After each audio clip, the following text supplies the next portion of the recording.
So ఇది తగ్గాలి అంటే ముందు లైఫ్ స్టైల్ హ్యాబిట్స్ అట్లాగే ఫుడ్ హ్యాబిట్స్ జాగ్రత్తగా చూసుకోవాలి. అంటే మనకు కావాల్సినటువంటి క్యాలరిఫిక్ ఎనర్జీ కంటే మనం ఎక్కువగా తీసుకుంటున్నప్పుడు, అంటే హెడోనిక్ ఈటింగ్ అంటాం, అంటే ప్లెజర్ ఈటింగ్, ఏదో ఒకటి తింటూ ఉంటాం నలుగురితో కలిసినప్పుడు, ఏదో ఒకటి మాట్లాడుతూ తినడము, లేకపోతే ఆ విధంగా లైఫ్ స్టైల్ అనేది రెగ్యులర్గా మనం కంట్రోల్లో లేనప్పుడు వెయిట్ పెరిగిపోతాం. వెయిట్ పెరిగిపోయినప్పుడు ఈ లివర్ అనేది ఎక్కువగా ముందు ఫ్యాట్ స్టోర్ చేస్తుంది. కానీ మన ఎనర్జీని అది స్టోర్ చేసే హౌస్, అది గ్లైకోజన్ అక్కడే స్టోర్ అవుతుంది కనుక.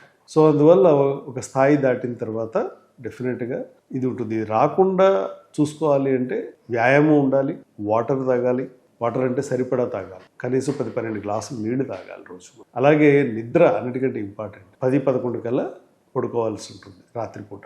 అలాగే వ్యాయామం క్రమం తప్పకుండా అట్లీస్ట్ ఒక 30-45 మినిట్స్ రోజు కనుక మనకి వ్యాయామం ఉంటే డెఫినెట్గా ఇది తగ్గించుకోవడానికి ఒక బరువు తగ్గుతుంది. బరువు తగ్గితే ఆటోమేటిక్గా తగ్గుతుంది. అయితే ఎవరిలో అయితే grade 2 and above fatty levers ఉంటాయో వాళ్ళు లివర్ ఫైబ్రో స్కాన్ అని చెప్పి ఒకసారి చేయించుకొని ఫైబ్రోసిస్ ఏమన్నా వస్తుందా, ఎందుకంటే ఫ్యాటీ లివర్ కనుక ట్రీట్ చేయకపోతే ఫైబ్రోసిస్ పెరుగుతుంది. ఫైబ్రోసిస్ పెరిగితే తర్వాత అది సిరోసిస్ దాకా దారి తీసేటువంటి అవకాశం ఉన్నది. అందువల్ల లివర్ ఫైబ్రో స్కాన్ చేయించుకొని దానికి తగిన ట్రీట్మెంట్ తీసుకోవాల్సి ఉంటుంది.